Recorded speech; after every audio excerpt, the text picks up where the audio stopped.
Hello, Flash Dagger here, jumping straight into the action. We are at Dragon Trail Seaside. It's GT World Series 2023 Nations Cup.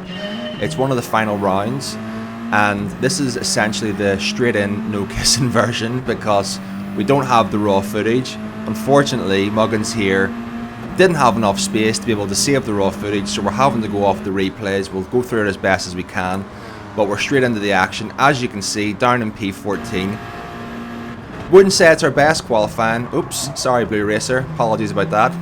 And as you can see, we're not warmed up the very best. I was away traveling. I only just got back before this race started, and the only reason for actually doing the race in the first place is I know that we have had pace here previously.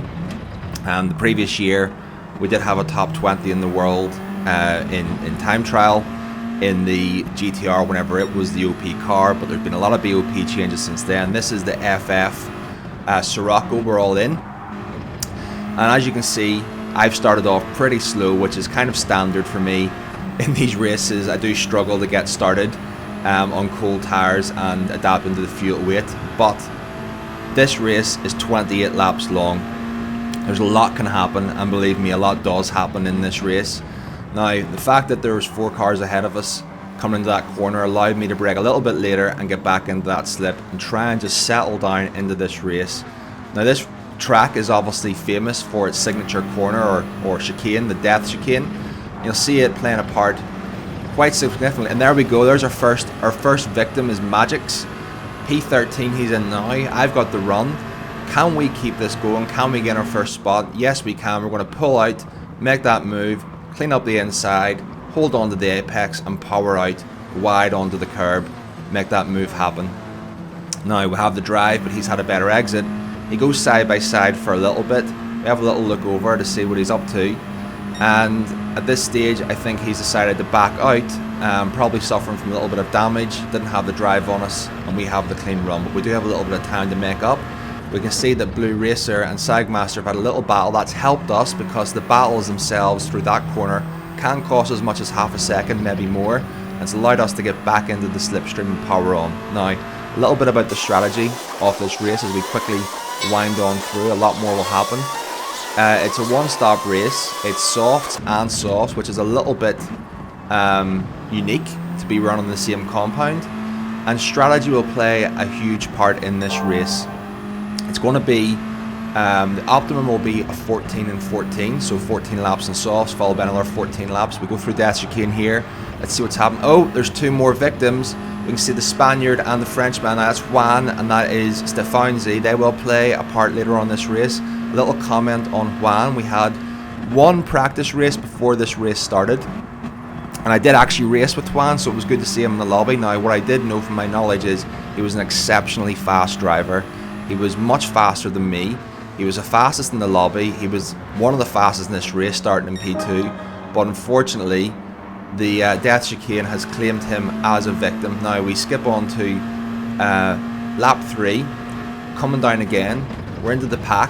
I don't want this position. I don't want to get involved in a fight. Just too early for this. So we let P10 and P9 go side by side. We lift a little bit. You can see a couple of lifts coming through here just to filter in. Sagmaster filters in as well. We all go through here, nice and smooth. Wait, oh my goodness, oh Jesus, Mary and Joseph and the wee donkey. Oh my God, there's been absolute chaos. We went through the middle of them. It was like Moses parting the Red Sea. We'll have to look at that again. Here is some of that raw footage. You can see the original Flash Dagger livery. We go a little bit wide, take a bit of a bump, but we do get our line through. And Blue Racer's gone off. He's caused absolute chaos at this point. There's nowhere for P9 and P10 to go. At this point, I'm dead. I'm going full speed. And this moment is absolute fair racing. Both Sagmaster and JR Racing, full awareness through all the chaos, saw me coming and opened up the gap. We'll have a look at that one more time at full speed. Watch the fair play from Sagmeister and from JR. The decision to open it up and let me through. Really appreciated. I think it's important to point out when there's really fair racing as well as when there's bad racing, and that was very fair racing. You can see the wiggles from JR Racing. He's upset, and rightly so. It's a very unjust penalty that he's received, and that is unfortunately the nature of the penalty system. He had an unfortunate contact after the crash had occurred with Blue Racer, but he's picked up the penalty. But we are now up into P8. We've got 6 positions gained in the space of 3 laps, pretty much all down to the death chicane.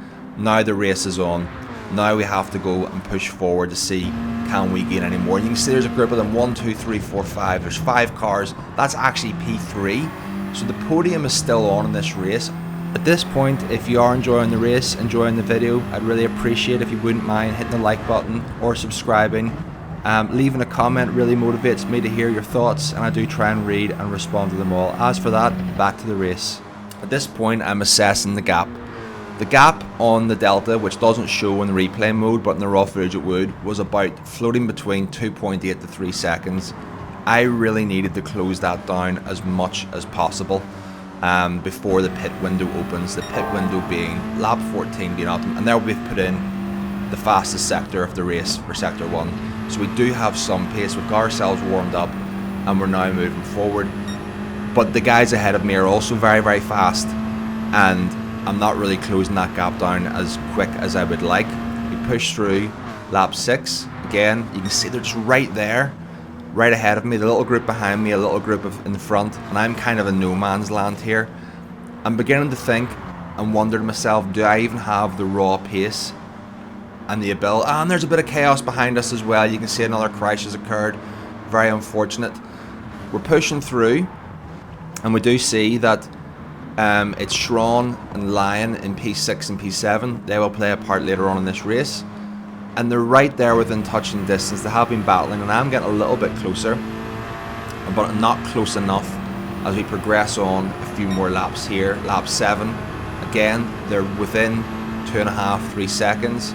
A little bit closer again as we go into lap 8, and as we progress on with the race and speed on through, the gap isn't coming down as quick as I would like it to come down. Coming to lap 8, lap 9, again the gap is the same. Lap 10, we're a little bit closer. There's 4 of them there. They're ready to be had, but at this point decisions have to be made now. Let's take a little note of P9. That's Juan. That's the guy that qualified in P2. He's the guy I raced with before, and as you can see, Juan has now come in for the pit. He's come in for the pit after 10 laps. That means he's wanting to do 18 laps. He's doing a 4-lap undercut. Now, I tested this in the race before, and I went for 11 laps in the first stint, so 1 lap more than him, and 1 lap less in the second, and my tyres were dead at the end. It's too much. Now we progress on to lap 12, and again the gap is the exact same. I've not closed the gap. They're all there. There's 5 of them ready to be had. I'm looking at the time top right, 145.7, 145.9, our fastest laps, low 144s. That's a 1.5 seconds difference. We pull into the pits in lap 12. We're going for a 2-lap undercut. If we can build up 3 seconds in these 2 laps, that will close the distance to the leaders. You can see that was the fastest pit stop ever in Gran Turismo history, with the power of using the fast forward button on Premiere Pro. But we do come into clean air, but these 2 laps are now absolutely crucial to us. These are the 2 laps that we have to make up that time. We have to have perfect laps here, down the mid to low 144s to offset the high 145s that the guys who are in the optimum strategy are doing, so we can close that gap and be in the mix for the top 3 or 4 positions. So we just wind it on a little bit faster there. We can see here that we have Sir Lewis. He is still on his first soft stint, it appears, and that's why his exit and entry into the last corner has been compromised. We have the slipstream, and we really don't want to get held up by Sir Lewis, and Sir Lewis does something very, very, very, very kind, much appreciated. He takes the racing line and leaves the door open, brakes early and lets us through. That's exceptionally fair driving from him. Didn't have to do that. There's no rule against defending, but it's just great racing. It's left us to go and do our fast lap, but there's been some chaos ahead. There's a yellow flag out. We're obviously pushing to get the Kai and Drogsy and try and get their slip, because they're still obviously on their first stint. They're yet to pit, and we want to obviously push on through here. Now, A car goes to the wide. I don't know what's happening here, but he's pulled across and we've hit into the back of him and we've got damage. It's killed all of our momentum. That's a real unfortunate situation from Stefanzi there. He's obviously got a little bit of bother. He's pulled off to let the drivers through. Unfortunately, he hasn't seen me and come back onto the racing line. It's an accident. These things do happen, but we just have to deal with it. We have damage, but we're going to see in the delta here. How much time has that cost us on our important lap? Oh, we're a second down, so it's going to really impact our ability to make this undercut work, but we keep on going. Juan behind us, we're pushing through. The Kai just ahead of us, we're using the slipstream. Hopefully that damage is gone by now, so we can hit into our lap 15 whenever the people here pitting now in P1, 2 and 3, the danger drivers, the ones we want to undercut. Yep, the Kai is going neat, he's going into the corner, he's going to pull into the pits. We're going to go up into P7. There's 2 of them pitting, so now we're in P7. Where are these exit in the pits going to happen? Who's going to come out? Okay, there's one, so we've got Sharon. Are we going to get Tom as well? Yes, we're going to get Tom. Myself and Juan both get through on Tom.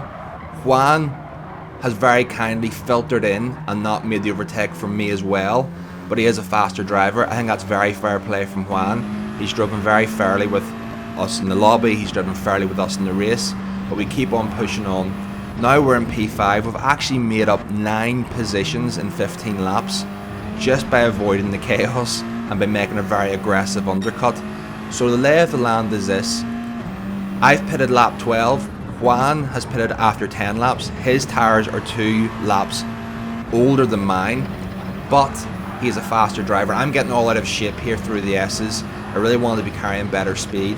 And I see and look behind me and see Juan has got the slipstream. I see him closing in fast. And at this point, I make a crucial decision. That is, I go wide intentionally and I lift. I lift and leave the door open to let Juan through. Juan is a faster driver than us. I'm not making inroads into the guys ahead, but I know that Juan has the pace to do so. He takes that position and look at the speed he carries through that chicane. He's 2.5 tenths faster by the end of the straight, but I don't mind that because it has caused him to crash. He's very aggressive through there, but we have a straight that we can retain all of that time lost, and we're really just pushing here to stick with a faster driver. And let's see, is our pace increasing, letting him through? Yes, it is. We're now the fastest person on the track, not by skill, but by using the faster driver slipstream. Going through the S's, we try and hold on. We can see that Tom is now warmed up. He's closing that gap in. He's got 2 lap fresher tyres. They're now warm tyres, and he's closing the gap to ourselves, closely followed by Sharon. Juan is pushing the lead and trying to close the gap, and you can see visually he actually is closing the gap even within 1 lap. Coming into this corner, it's important to get a good exit. Up into 3rd, pushing right out wide, giving yourself all the drive to enter into the death chicane. And again, second fastest sector, this plan is working. Now taking the death chicane here, just overhead barrier, a little bit of a lift for me. He's taking it full speed, hitting the curb, and he's carrying all that speed up the straight. I'm happy to sacrifice those 2.5 tenths, like I said, because I will get them back via slipstream. Raw pace, I don't have anything to match Juan, but in terms of being able to hold him because of slipstream, that's what we're doing here to leverage that and retain our higher pace. Now, if I had gone through at full speed, I probably would have got the fastest lap of the race, but that's irrelevant. You know, I can give up 2 tenths per lap, fine, and not make mistakes through the chicane, or I can risk it and I can lose 10-15 seconds. So we just speed on through. We're now at lap 17, and I'm a little bit closer to Juan. I'm still the fastest person on track, not because I'm the fastest, because Juan is the fastest and he's carrying the speed and I'm getting the slipstream on him, and that gap to the front runners is closing down. We come through to that chicane again. We just want to obviously take it clean as we can. We get through there, fine. And we are being chased down, and the gap is still closing down from Tom pushing that pace. Now at this stage, I think that Juan is probably going to be feeling the effects of his tyres, and I think this is the first indication we see of that. He's skidded into the corner, and the reason he's skidded into that corner is a couple of factors. These are FF cars, obviously front wheel drive, which means in these GT World Series races, you're able to put and manipulate brake balance. You put all your brake balance to the rear at +5 to protect the fronts and protect your tyre wear. But that can cause skidding. Now you can see we're actually quite close. He's going to take a defensive line. We don't want it. We lift again, let him go through and take his line. But unfortunately, he's gone through very narrow. We still think he's faster, but he's really compromised his exit. And now we find ourselves in a position where we have to take the spot. We don't want the spot at this stage because we know he's a faster driver. I don't think I'm going to be able to do anything with this other than push forward and do the very best I can. It's lap 19. We're 2/3 of the way through the race. What can we do from this spot? We push on through, and you can see we've lost a couple of tenths prior to what we've been doing following Juan. That's probably due to the overtake, but the S's are going to be crucial here. Dropping into 4th, pushing out, taking a little bit of the curb for the rotation, up into 5th gear, and round we go. But Juan is even quicker. His laps are quicker, his tyres are older, but he still has the pace. I don't take a defensive line. I leave the door open again and say, if you want it, you can have it. I'm not going to fight you for it. Leave the door open. He doesn't want it. He filters in. He's made a decision, probably because he can see that P6 and P7 are closing down, or P7 and 8 are closing down fast. We approach the death chicane again, lap 19. I take it through, get it clean. Juan's got a bit of a wiggle, but he has the run on us. And again, no defensive lines, no pace to be lost. He has a little look on the inside, but makes the decision, no, he's not going to take it. We get the racing line in, drop to 2nd, up to 3rd, on the power as early as possible, right out to that far curve up to 4th. And you can see Juan, for the first time in this race, has been slower out of the corner. I think the timing was right. You can see there that his pace has dropped just a tad, not through skill, not through ability. And now they're fighting as well. I think that Tom and Sharon, the two Frenchmen, are getting a little bit impatient. They believe they have the pace, and I would say they do. And they're chasing us down, and the race for P3 is still on. They're still right there. You can see it visually. This is going to be important for us. We push through. Death chicane are his tyres, and Juan has had a big impact. He's obviously going to have damage. He's going to have caused Tom and Sharon to go into the back of him. And P4 Lion, he's obviously had an impact as well, so he's slowed down. We now have his slip. We're right in the slipstream of P4. Pushing out, he will have damage going through this straight, but he is a quicker driver. Sharon is now the benefactor. He's up into P6. Tom has got through as well. Juan, I think for him this is probably going to be the end of his race. He had a really good run on those tyres. We come in behind Lion, we give him the bump draft to say, hey mate, we don't want this, you're faster. He understands and takes the race in line. Going through this and getting their best maximal exit in 4th gear. Lion will be the faster driver, so I've used Juan for his speed. I'm now going to do the same thing with Lion and use his speed because I just don't have it. Oh, he's had a bit of a moment there, but he's been able to recover it. That is the problem with taking the cut line across those curbs. You can compromise your exit and you can get a bounce. It can be a race ender. We skip on to lap 23 and we're still comfortably in the slip. We can see that Sharon has broken away from the main pack of Tom and Juan. He seems to be the man with the pace, chasing us down. There's 5 laps left, and I'm on the tail of Lion. Now, Lion seems to have a different line to me through the chicane. He takes a lot more of the secondary curb, and I've noticed it causing him to skip out a little bit wide, where we can actually regain some time. And you can see here, a lot of that curb causes a skip. I've come in, and Sharon's had a big impact as well. They've both had an impact. I now have taken P4. I didn't even want P4, but now I've got it. I'm taking the lead.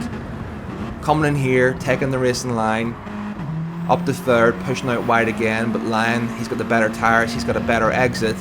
And again, I'm going to be fair. I'm going to show him I don't want this. I'm going to take the inside line, and I'm not going to cut you off. I'm going to leave the door open if you want. And he's taking it. I've gone wide. A little bit of a lift here just to filter in and let him have a racing line. He understands. It's good to have that trust with another driver when he knows you're working with him. So Lion now understands that we're now working as a team. There's a big gap behind that we've benefited from the impact of the previous death chicane. We are now pushing on. Now the gap, as it seems, from that impact to P3 to Drogsy, seems to be pretty static at the moment. It's going to be very, very hard without some sort of carnage or chaos happening to him to be able to close that down. Now lap 26, you can see the gap has opened the line, and this is the point where the undercut tyre wear is really kicking in. Look at our front left. It's taken all of the strain and stress from those previous 26 laps. It's almost fully red, and we're really struggling. Aside from the death chicane, where we're able to catch up those few tenths, Lion would be gone at this stage because he has got the fresher set of tyres, and he is a faster driver at this stage in this race. I think we come through with Sharon in P5. We have a little look at Lion's tyres there. We have a look at my tyres. We have a look at Sharon, so you can see that Sharon is in the much fresher tyres. He's really pushing us and chasing us down. There's 2 laps left to go.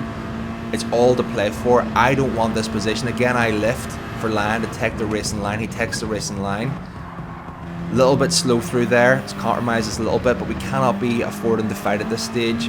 The danger man and the fastest man on the track pushing the pace is Sharon in P6. So we're going to push through these last 2 laps as best we can. We take the cut line. It's the risky line, but it's a faster line. Drop it down to 3rd. Push out the corner. Where we're going to be.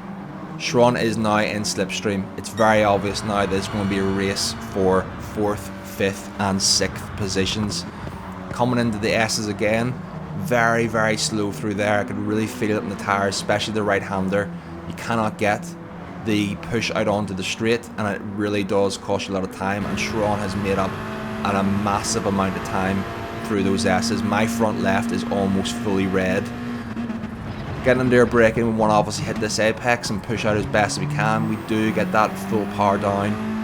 We are still in the slipstream. I think Lion is actually feeling the effects of his tyres as well. Maybe he is struggling a little bit more. Even with more tyre grip, people are able to have different paces on different tyre wear, and some people lose that pace more than others. I seem to be coping okay and at least able to stick with his slipstream. As we push in, we're going to come off the final bend and push in for one hell of a last lap battle for P4, it looks like. So this is it.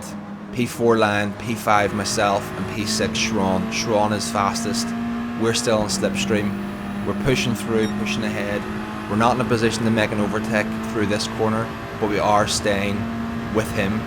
Anything can happen. It's all to play for. Taking the racing line, having a look behind us to see where Sharon is. We get through this one, and I think we're quicker. We've had to take a little bit of a lift there more than we wanted. Lion is now struggling. He's on his final lap of tyres. I think we actually have better pace than Lion at this stage, and maybe we should have made that move the lap earlier, but we haven't, and we wouldn't be in this position if it wasn't for Lion's pace. So I think we are where we deserve to be. Pushing through now, it's actually a group of 3. Sharon has really pushed up close. These next S's are going to be massively telling. 4th gear, coast, push out the power as best as we can, using a little bit of curb for rotation, up into 5th, early upshift, getting ourselves more stability, and pushing right out to the far curb, using Lion's slipstream. But Sharon has had an amazing S's. He's really catching us now and putting us into a compromised position. This is all to play for. Drop to 2nd, a little bit of curb, push out in 3rd. Oh my goodness, we're understeering. The tyres have died now. They're almost fully red. Sharon is side by side. It's going to be a game of chicken into this corner. Who's going to back out first? Sharon has backed out. We've taken the inside line. We heard a noise there. I wonder what happened. Our speed is compromised. We're down to 105, 106. Very slowly through there. It's looking like we're going to take the P5. Not without a battle, mind you, and not without obviously hearing that sound at the end. Obviously, if I was watching this, I'd be wanting to hear what happened there. We're going to come over and take the P5, but we will go back and have a look to see what happened through that chicane, because certainly I would be interested in seeing it, and we show everything here. We don't hide anything, whether it be good, bad or indifferent. Let's go back and take a look at that incident to see what happened. So here's from my perspective in chase cam. You'll see the lift. The understeer was too much in the front left. I had the lift, which opened the door and compromised our exit. Sharon is now side by side with us. He's going to try and take the racing line. Just pause it there. I'm going to compromise the line. I can only take so much of that curb or I'll get a penalty. That's as much of that curb as I can take. Neither of us have given up. Sharon dipped a little bit out of my periphery, and just that little overlap, unfortunately, with his front wing and my rear wing, has caused the contact. Now if we go back to earlier on in the race, you can see how those side-by-sides generally go down. You have the driver on the inside and the one on the outside, and generally the driver on the inside here lifts and filters back in. Now at this point you can see Sharon actually does that. He's made the decision, which is why he disappeared from my periphery. He did lift, but he got back on the power just a tad too early, which prevented him from filtering in to my slipstream. Now, what's important here is my line has been totally compromised, which is the right thing to do. And I'm down here to 105 miles per hour. Now, if we go back a lap and take a little look at the lap previous, so still very, very worn tires on a racing line, you'll see that I'm at 117 at the lowest point before we actually get onto the power. And if we look at the same point where we were in the last lap, we're 15 miles an hour faster. So really, I believe for Sharon, if he was able to just lift and filter in behind me and take the racing line, he would have carried probably 15 miles an hour faster out of the chicane and got the overtake done there. It was an unfortunate incident. There was no intention from either side. Both of us congratulated each other on an amazing race at the end. Both of us were very, very happy. But the story of this race really is all about making up those 9 spots, not being the fastest, not being the most skilled, but using our racecraft to leverage the speed of other drivers. If you've enjoyed that, if you'd like to see more, please hit the like button, consider subscribing, and I will see you guys in another race, video and stream. Take care.